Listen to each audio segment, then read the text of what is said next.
चिज रहेछ हैन हेलमेटमा राख्ने। अब आयो है हल्का आयो अबे फोनै झरेको भने।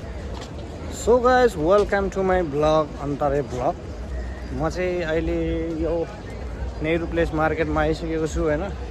ब्लगिङ सुरु गर्ने भनेर कहिलेदेखि भनेको, अब कहिले के नमिल्ने कहिले के नमिल्ने होइन। अब आज आएर चाहिँ मैले यो मोबाइल फोनमा राख्ने चाहिँ यो हेलमेटमा मोबाइल झुन्डाउने त्यो किन्नु आएको छु। त्यसपछि चाहिँ लगभग कन्टिन्यू गर्छु होला। अहिले म नेहरू प्लेसमा आइसकेको छु। अब यहाँबाट किनेर लगिन्छ, त्यसपछि भिडियो बनाउँदै लग्ने हो। भोलिदेखि धमाधम पेलेको पेले गर्ने हो। फेसबुकमा, युट्युबमा, टिकटकमा सबैमा पैसा कमाउनुपर्छ। सो म चाहिँ फाइनली भेटिसक्यो। यो चिज रहेछ होइन हेलमेटमा राख्ने, त्यसमा झुन्डाउने हो। त्यसपछि फटाफट सुरु गर्ने हो ब्लग। के कस्तो भाइ? ठिक हो बोल न। ठिक। और ये खोलोगे ना? चलो इसका प्राइस बता दो आप, कितना तक आएगा? मैं कोई गलत बता रहा हूँ? हल्का वाला दिखाऊं? वो रखा हुआ डब्बे में। कितना तक आएगा इसका? 350 सब कुछ खरीद लियो है, लियो फाइनली। यहाँ माथि फोन राखिन्छ अनि सरासर बाटोहरू देखाइन्छ कस्तो चाहिँ हुँदो रहेछ। यसो गफ गर्दै यहाँ बसिरहेको छ। अब यसलाई गुटुङ टुङ लगेर सरासर गइन्छ है। अब यसमा चाहिँ लोकेसन हाल्नुपर्ने हुन्छ है मैले। लु अब यहाँ म्याप चाहिँ यसरी देखाउँछ है। यसमा ठक्क लगाएर यसमा हेर्दै जाने हो। यस्तो पाराले ब्लग बन्न लाग्यो खै। अब अगाडिबाट फेरि राइट जानुपर्ने रहेछ होइन।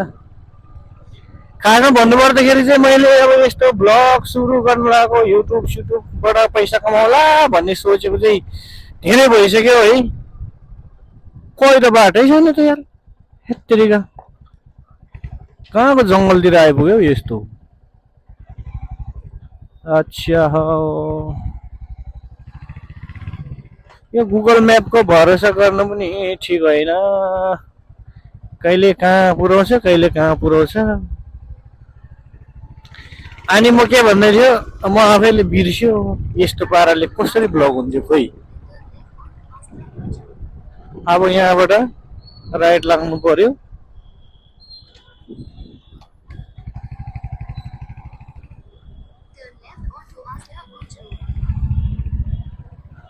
यहाँबाट फेरि राइट लिनु पर्यो। लेफ्ट राइट के आर्मी पुलिस हो कि क्या हो यार। हेत्तेरिका कहिले लेफ्ट देखाउँछ कहिले राइट देखाउँछ। अच्छा याद आयो के भन्नु लागेको थियो भने, मैले यस्तो युट्युबहरू यताउता सुरु गर्न लागेको चाहिँ लगभग 3-4 वर्षै भयो होला होइन। तर अब बल्ल बल्ल त यतिको अब भयो। अब गोप्रो किन्नु छ। गोप्रो भन्दा राम्रो चाहिँ DJI Osmo भन्ने क्यामेरा आएको रहेछ है, एक्सन क्यामेरा होइन। त्यो चाहिँ यस्तो दामी रहेछ नि। कम्पेरिजन गर्दाखेरि गोप्रोलाई कम्पेरिजन गर्दाखेरि चाहिँ अब DJI नै राम्रो देखियो है मैले चाहिँ। सस्तो पनि सस्तै रहेछ, मतलब सस्तो त के सस्तो भन्नु, यहाँ आएपछि 25,000 रे 26,000 रे। नेपालको लगभग हुन्छ होला 45-46 हजार। अनि त्यही हो, मैले अब धेरै पहिलादेखि सुरु गर्न चाहिँ है। अब कहिले के मिल्दैन त्यस्तो कारणले आज आएर चाहिँ मैले ब्लग बनाउँदैछु। कस्तो हुँदो रहेछ तर भिडियो एङ्गलहरू खै के मिल्यो कि मिलेन मलाई केही थाहा छैन। माथि राख्यो भने मोबाइलले पुरै छेकिन्छ, तल राख्यो भने अब कस्तो हुन्छ अब थाहै छैन। अब जस्तो भए पनि अब हाल्छु जेसुकै होस् युट्युबमा हालिदिने हो। त्यसपछि युट्युबबाट पैसा कमाउने हो। त्यस्तो चाहिँ कहिले हो थाहा छैन पैसा आउने चाहिँ। तर हाल्नु चाहिँ हाले गर्नु पर्यो क्या। अब चाहिँ त्यसका बाजी जेसुकै होस्। यो चाहिँ अहिले म भित्रतिर छु है।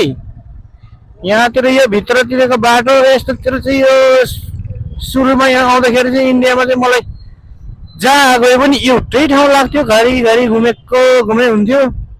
यहाँबाट फेरि अब चाहिँ यो हल्का हाइवे जस्तो हुनु हुनु खोज्यो है। अब आयो है, हल्का हाइवे जस्तो आयो है। यस्तो हुन्छ है इन्डियाको बाटो चाहिँ। सारा पानी घाटामा मोटा प्यारी दुब्लाएर अब फोनै झरेको भनेको त होइन पो रहेछ यार। मुटुले ठाउँै छोड्यो हौ। त्यसको बाजे यसो सानोको त मोबाइलै छैन। अलिकति उता टेढो भएर पो बसिरहेको रहेछ। आमाले पछ्यौरीले सानो मुहारै छोपे। ओहो, गीत गाउनु हुँदैन, कपिराइट आउँछ हौ काठे। स्वरै यति राम्रो छ साँच्चीकै। यो के भन्छ युट्युबको भिडियो हाल्यो भनेर फेरि कपिराइट आयो भने तनाव हुन्छ फेरि। गाह्रो छ जे गरे पनि। यहाँबाट अब राइट लाग्नुपर्ने रहेछ। त्यसपछि सरासर सिधा जाने हो। यहाँ रेड लाइट अहिले बोलिरहेछ। कस्तो देखिरहेछ थाहा छैन। माथितिर प्लेन उडिरहेछ दुईटा। अब एउटा तल एउटा माथि पुरो पिलपिल गरेर उडिरहेछ है। देख्यो कि देखेन मलाई थाहै छैन। मैले त देखिरहेछु, अब अर्कोले देखेको छैन। त्यो मलाई बाल पनि भएन। यहाँ चाहिँ कस्तो दामी कार रहेछ। यो हाइब्रिड कम्पनीको कार रहेछ होइन। यहाँ चाहिँ यस्तो अब माथिबाट पनि फ्लाइओभर, यताबाट पनि त्यही पनि त्यत्रो पुल बनाएको छ। त्यही पनि कति जाम हुन सकेको। एकजना त जाम भएर हरेस खाएर बिचरा निस्केर हिँड्न थालिसक्यो हौ। कहाँ जान लाग्यो गाडी छोडेर यो मान्छेलाई। लु ए पालै पिलो चलाएको रहेछ। जाममा बिचरा हात दुख्यो होला।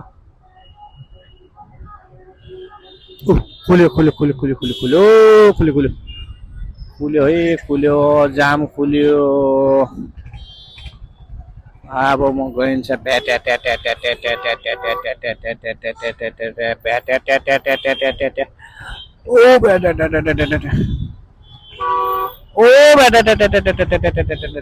मेरो यसको साउन्ड चाहिँ नि, यो बाइकको साउन्ड यस्तो मिठो छ नि होइन। यति मिठो छ नि, सुनाउ मन लाग्छ नि।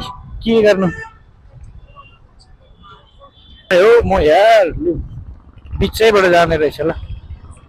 बिचबाट सिधै 2 किलोमिटर उता जाने र फेरि पुल चढ्यो। अन्तरले पुल चढ्यो साथीभाइहरू।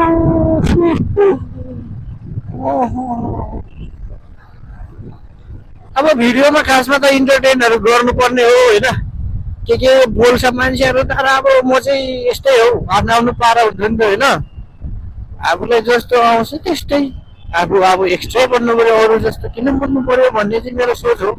त्यही भएर दर्शकहरूले लगभग चाहिँ म जस्तो छ त्यस्तै मन पराइदिनु हुन्छ भन्ने आशा गर्दछु होइन। नमन परायो भने मैले के नै गर्नु सक्छु र होइन। अब जति सक्दो त मन पराउने खालको अब भ्लग नै गर्छु होइन। अब के गर्नु, 6 किलोमिटर उता कुद्नु भन्ने रहेछ।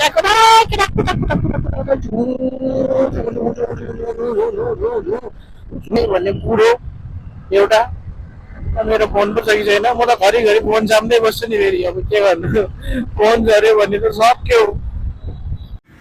त्यसपछि चाहिँ हामी दुईजना भेटघाट भएर यहाँ खानासाना खायो होइन। थकाली खानाहरू पाइने रहेछ सप्तजङमा। अनि यहाँ मजाले खाइपी गरेर लोन्ठङ रुममा गयो, सुत्यो। अन्धाधुन्दाको भ्लग भयो।